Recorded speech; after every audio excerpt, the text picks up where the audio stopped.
እግዚአብሔር ቃል ካፈላለን ባለፈው ሳምንት ተከታታይ ስንማረው የነበረው ነው እና ባለፈው ሳምንት የተማርነው የሚያስታውሰው አለ? ባለፈው ሳምንት የሚያስታውስ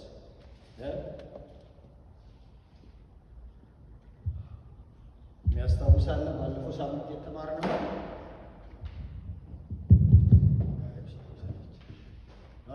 የሚያስታውሰዋል? ባለፈው ሳምንት ራሳችንን ቅዱስና ሕያው ደስ የሚያሰኝ ምን አልከኝ? ራሳችንን ሕያውና ቅዱስ መስዋዕት አድርገን ማቅረብ። እሺ፣ ሌላስ አልነበርሽም? አልነበራችሁ? ሳምንት የነበሩት ዛሬ አልነበሩም። ዛሬ ደግሞ ሳምንት ያልነበሩት ዛሬ አሉ። ሳምንት የነበሩት ደግሞ የሉም። እሺ፣ ይሄ 12:1 ላይ ሮሜ 12:1 ላይ ስለ መስዋዕት ደጋግሜ ነግሬያቸዋለሁ። ይህ ጊዜ በየቀኑ መማርና ማወቅ ያለብን ትምህርት ነው። መስዋዕት የሚባለው ነገር በብሉይ ኪዳን በየቀኑ መስዋዕት ይደረግ እንደነበረ ሁልጊዜ ደጋግምላቸዋለሁ። አስፈላጊ ነው። በየቀኑ መስዋዕት ይደረግ ነበር። ጠዋትና ማታ ያደርጉ ነበር መስዋዕት። የበግ፣ የፍየል፣ የምናምን የእርግብ መስዋዕቶች ይቀርቡ ነበር። ጠዋትና ማታ አይቋረጥም ነበረ በእስራኤል እና እግዚአብሔርና ሰው የሚገናኘው መስዋዕት በማድረግ ነበረ እና ከመስዋዕቱ ጋር ካህናት እያልኩኝ ደጋግሜ ነግሬያቸዋለሁ። የወደፊትም መቀጠል ያለበት ነው። መስዋዕት አድርገን ደግሞ እንደ ብሉይ ኪዳኑ አሁን በግም ፍየል ምንም አናቀርብም፣ እርግብም ዶሮም አናቀርብም። በአዲስ ኪዳን የተደነገገው ማንን መስዋዕት አድርጎ ነው የሚለው? ራሳችሁ ቅዱስና መስዋዕት አድርጋችሁ አቅርቡ ይላል። እንዴት አድርገን እንረዳው? መስዋዕት ማለት እኮ የሚታረድ ነገር ነው አይደል? የሚደማ ነገር፣ የሚፈስ ነገር ያማል። የአዲስ ኪዳን መስዋዕት እንዴት ነው? ብዙ ጊዜ አሁን በእኛ እዚህ በፕሮቴስታንቱ በቃ ጥቅስ ይሰማል፣ ጌታ ይባረክ መስዋዕት ብለዋል ብሎ ነው የሚሄደው እንጂ ዲፕ ፈንቅለን ገብተን ወደ ውስጥ አንመለከትም።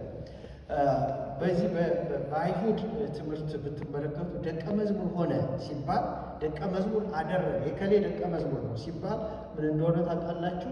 ቁጭ ብሎ አንድ ለአንድ ነው የሚማሩት እና ከዚያ ሰውየውን ይመስላል የሚባለው። የእኛ ትንሽ አቅጣጫ የለቀቀው ምንድን ነው መሰላችሁ? እንደዚህ ስብከት ሰምተን እንሄዳለን እንጂ ወደዚያ ውስጥ ዲፕ ቆፍረን ገብተን ጉዳዩ አንይዘው እና የእግዚአብሔር ቃል ውስጣችን ገብቶ ካልተዋሃደ አይጠቅመንም። እኔ አይደለሁም ያልኩት፣ ጳውሎስ ነው ያለው።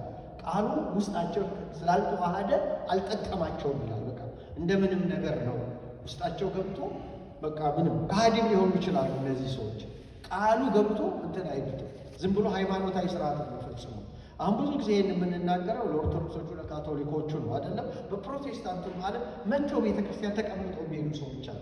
ማምለክ የሚባል እውቀት የሌላቸው ሰዎች አሉ እና ቃል ሰምተው ሚሄድ ሻል ያሉት ሰምተን ሄድን ይላሉ።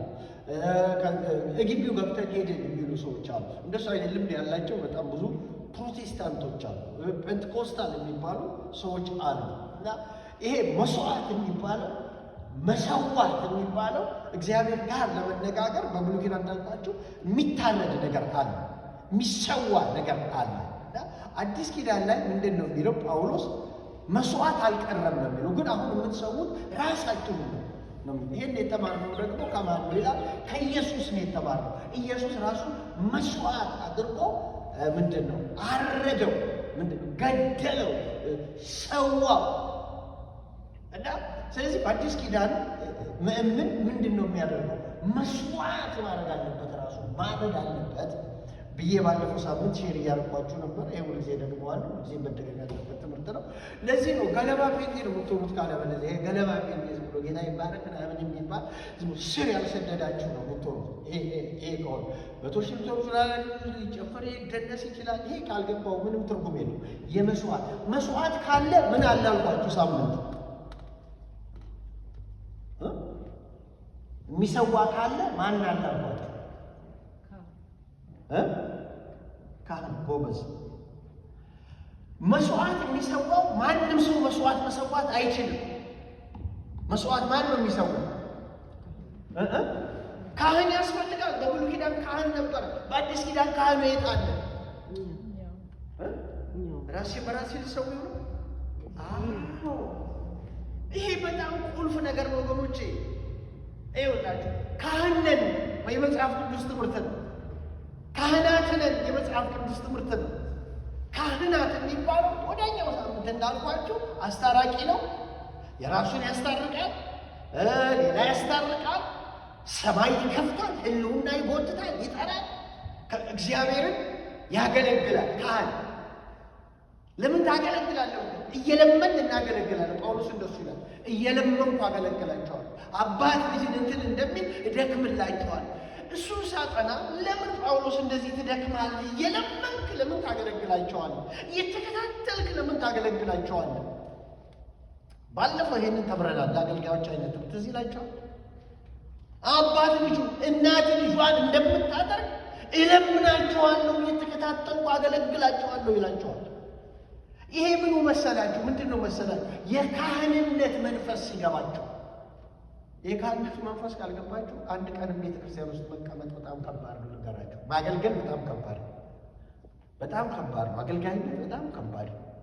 እንቀመጥ አንድ ልጅ ነበርና ለምለምንሽ መሰከረችለት። በኋላ ወደ እኔ መጥቶ እኔ ያሳደኩትና ሲጋራ ያጨሳል እንትን ያደረገ በኋላ እየተከተልኩ የያዝኩ እየሄድኩ ልክ የሚጠጣበት ተከትዬ ሄጄ ለቀም አደርገዋለሁ። ደግሞ ጠብቀዋለሁ። ጠብቄው ደግሞ ሲወጣ ለቀም አደርገዋለሁ። ግራ አጋባሁት። በመውደድ ግራ አጋባሁት። ልጁ ነግሮሻለን ቸርች ላይ ግራ አጋባሁት። በመውደድ እየተከተሉ በቃ ስለው ጋማውን ይዘዋል። መጠጥ ቤት ገብቶ እየጠጣ ነው። ስጁ ሲያበርሻያ እያየሁት እንዳላይ ያለፊው ሰብር ሄዳሉ። ማታ ሄጄ ደግሞ ፈልገዋለሁ። ወይ ድሌ አለ ምሳሌ ነው የምሰጣችኋል። እና ወደ ጌታ መጣ። ምሳ ጋብዟል። እኮ የለኝም ቤዛ 6 ብር እዛ ጊዜ 6 ብር ቅቅል ነበር። ቅቅል አውቀዋለሁ። ለቆ መልሳ ቅቅል በልተሃል?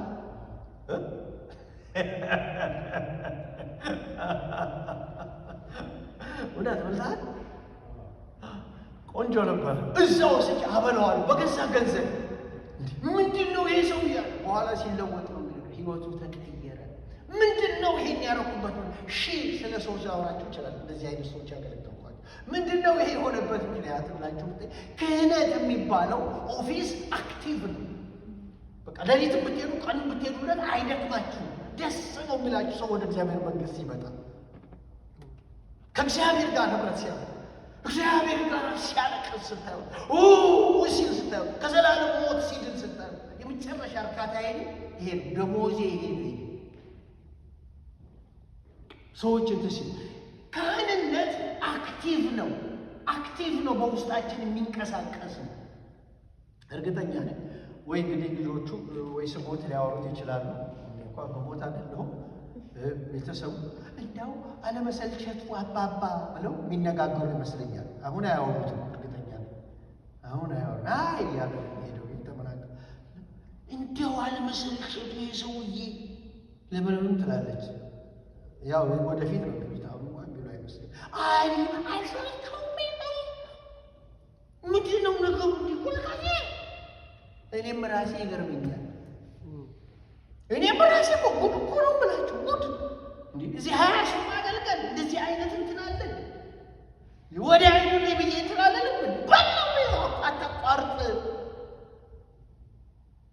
ስለዚህ ምንላችሁ ነው መሰዊያ ካለ ምን አለ በሉ ካህን ይኸውላችሁ፣ ካህን ከሌለ መስዋዕት የሚባል የለም። እሺ ራሳችሁን ሕያውና ቅዱስ መስዋዕት አድርጋችሁ አቅርቡ ሲል ምንድን ነው ነገሩ? ተምራችኋል። 2 ወር እኮ ነው የጮኩት እኮ በዝ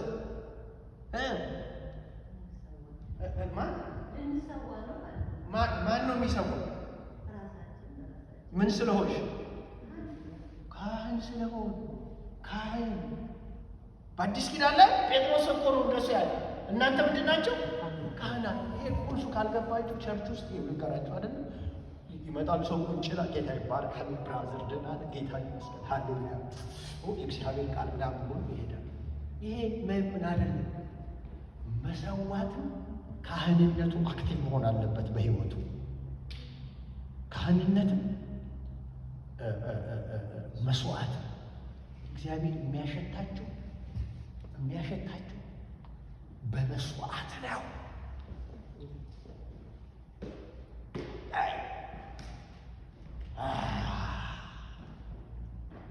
ሪቫይቫል የሚነሳ በበሬው ብቻ አይደለም።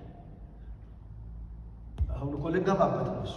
ለምን ለእኛ ይህን ትምህርት እንደሚሰጠን ሁልጊዜ ጥያቄ ነው። አሁን ማዘጋጅ የሚዘጋጀው ትምህርት ብዛት አቤት አቤት። እሺ ግን እና ይሄ ሕያውና ቅዱስ መስዋዕት አድርገን ራሳችንን ስናቀርብ ጳውሎስ የሚለው እዩ ላነብላችሁ። ይህማ በየቀኑ መነበብ ያለበት ክፍል እኮ ሲያጸልየኝ ነው። በዚህ ላይ ምን መሰለህ እንግዲህ ወንድሞች ሰውነታችሁን ቅዱስና እግዚአብሔር ደስ የሚያሰኝ ሕያው መስዋዕት አድርጋችሁ ታቀርቡ ዘንድ በእግዚአብሔር ላይ እለምናችኋለሁ። በአእምሮ የምታቀርቡት አምልኳችሁ ነው። መልካም ደስ የሚያሰኝ ፍጹምም የሆነው የእግዚአብሔር ፈቃድ ምን እንደሆነ ፈትናችሁ ታውቁ ዘንድ በአእምሯችሁ መታደስ ተውለቱ እንጂ ይህን ነገር አትምሰሉ ይላል። ሰምታችሁኛል? እንግዲህ ወደዚህ ወደ መስዋዕት ካህንና ምንድነው እሱ መስዋዕት በብሉይ ኪዳን በየቀኑ ይደረግ ነበር። እኛ ደግሞ በእግዚአብሔር ፊት በቀረብን ቁጥር መስዋዕት ይዘን እንቀርባለን። አቤት አቤት አቤት አቤት አቤት አቤት አቤት! እግዚአብሔርን በየቀኑ መነቅነቅ፣ እግዚአብሔርን ከማደሪያው መነቅነቅ፣ ዘንበል የሚል ማድረግ። ይሄ እንግዲህ የእግዚአብሔር ምስጢር የገባቸው ሰዎች ከእግዚአብሔር ጋር ህብረት ሲያደርጉ ምንድን ነው የሚያደርጉት? ካህንና መሠዊያ እጃቸው ላይ ያስፈልጋል። ካህንና ክህነታቸውን ማወቅና መስዋዕት መሰዋት ማወቅ ያስፈልጋል።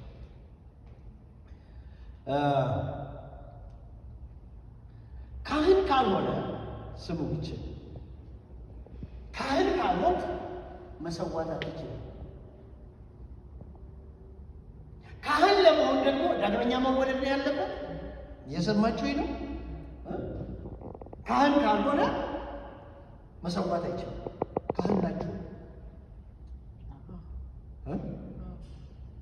አሁን እንድታደርጉት የምትፈልገው የካህንነት ቢሮአችሁ አክቲቭ መሆኑ መከታተል አለባቸው። ይሄ የተሰጠን አክቲቭ ነው ወይ? ንቅናቄ አለው ወይ? እሱ ከሆነ መስዋዕት ታቀርባላችሁ። ሳይድኑ መስዋዕት ሊያቀርቡስ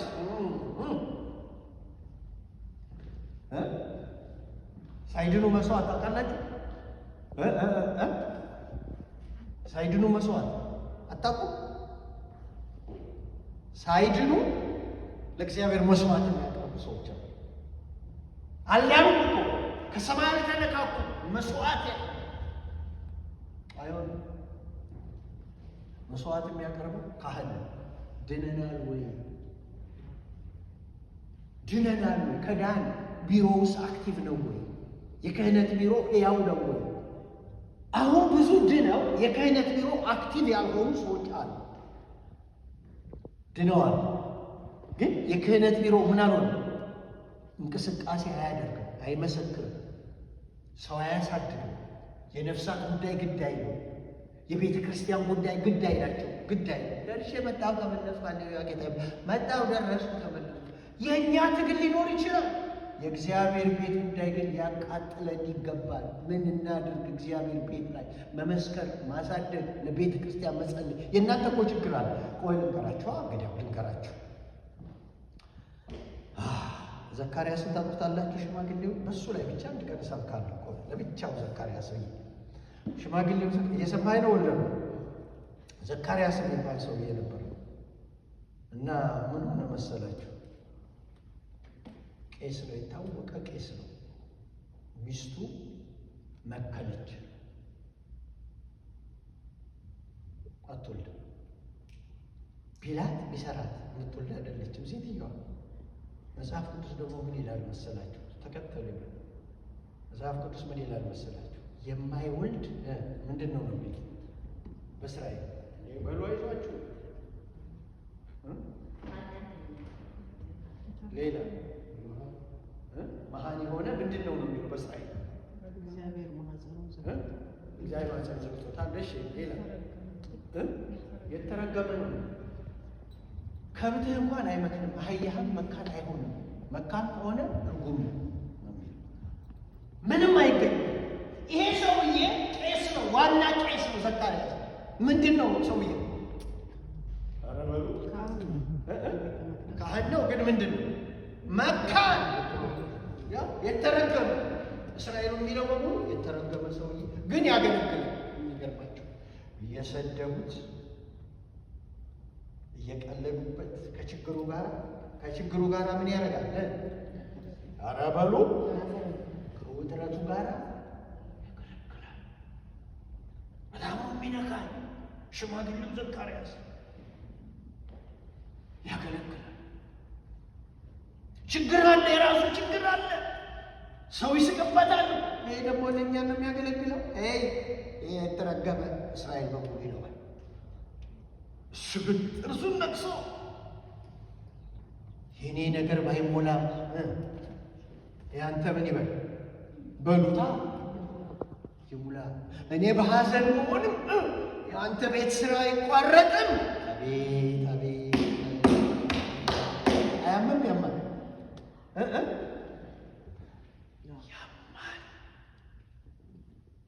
የሚያልፍበት መንገድ ያማል። የሚገርማችሁ ደግሞ የወርቅ ማጠኛ አለ የታቦቱ ፊት ለፊት የተቀመመ በጣም ቤስት ዕጣን አለ። ይሄ ክፍል ሕይወቴን እንዴት እንደቀየረው አትጠይቁ። ያንን ዕጣን ይዞ ወጥቶ በጥንቃቄ እዛ ማጨሻው ላይ የወርቁ ማጨሻ ላይ ታቦቱ ፊት ለፊት እንዲያርጉ እፍኝ ጭስ ያደረገው ጭሱ በመካከሉ ታቦቱንና ቄሱን መሸፈን አለበት።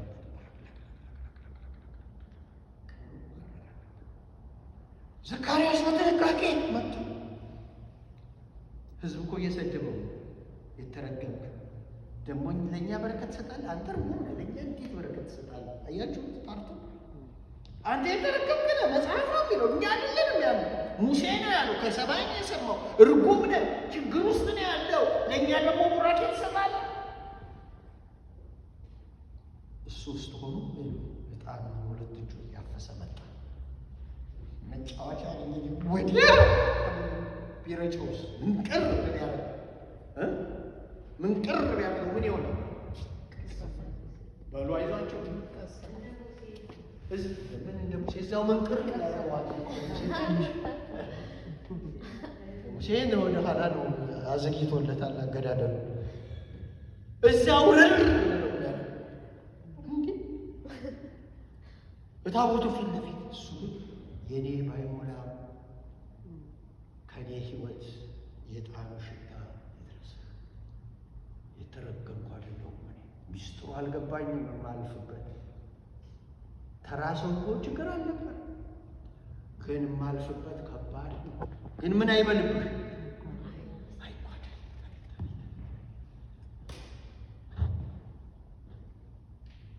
የእግዚአብሔር ቤት ጉዳይ ሸክም ካልተሸከማችሁ ዋጋ የሌለው ነገር እንደዚህ ጎብኝ እንደዚህ ያገር እንደዚህ ያገር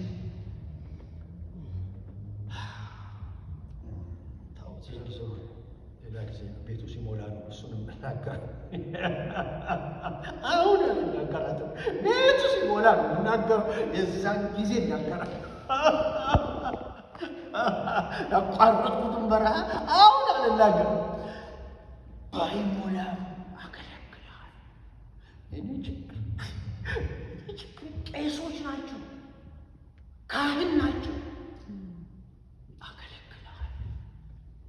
ተአምር ይፈጠራል። ይህን ክፍል በጣም ነው የምወደው። በጣም ሁልጊዜ የምሰብከው ደስታዬ። ብዙ ሰዎች የእግዚአብሔር ቤት ጉዳይ የእነሱ ችግር ሲቃለል ይመስላችኋል? ኑ ወይንም ነገሮች ትልቅ ሲሆኑ ይመስላችኋል? በአንቺ ህይወት ውስጥ ትልቅ ሊያደርግ እግዚአብሔር ይፈልጋል። ሴቶች ልጆች በተለይ ራሳችሁን አትራቁ። ማን እንደሆነች በሱ ደግሞ ምሳሌ ታውቃላችሁ? ማነች የኔ ምሳሌ? በያ ማርያም እመቤታችን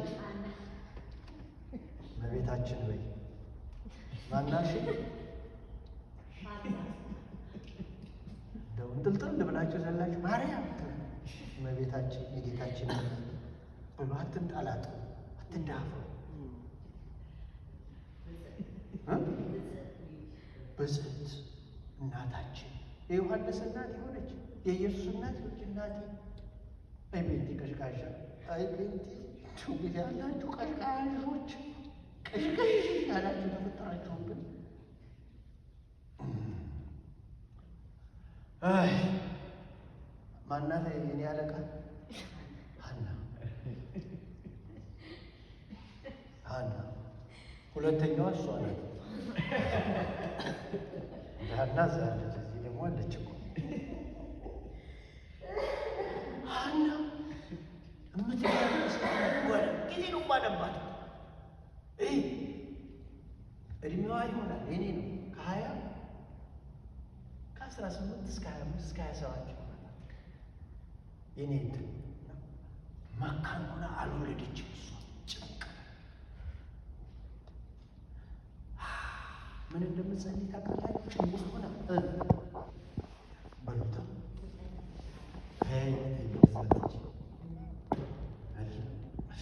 አይደለም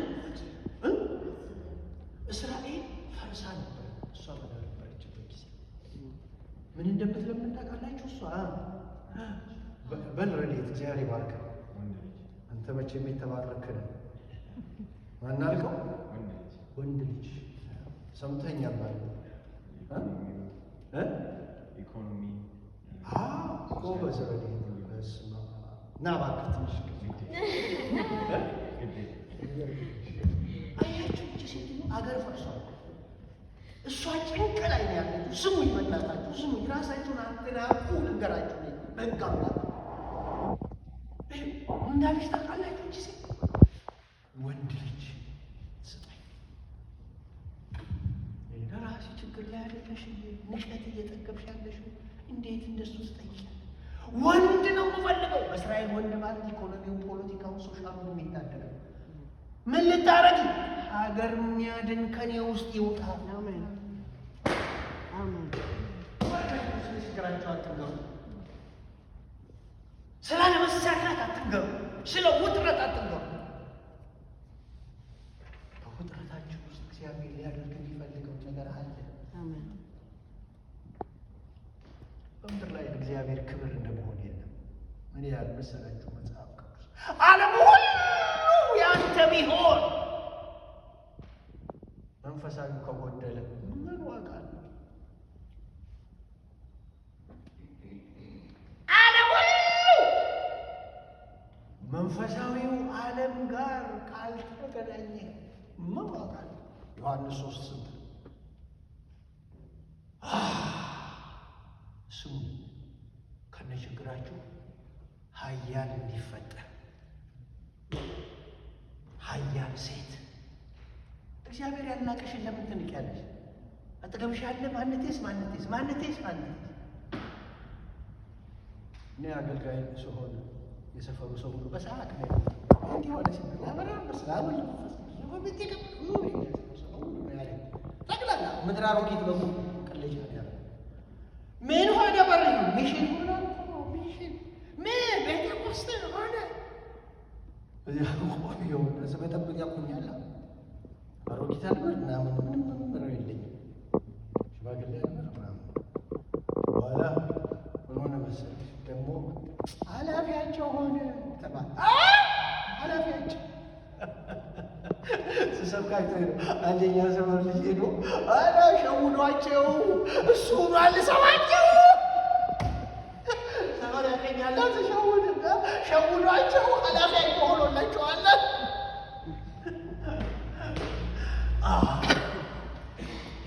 ሰው ንቆኛል፣ እግዚአብሔርስ ቸርች ሄጄ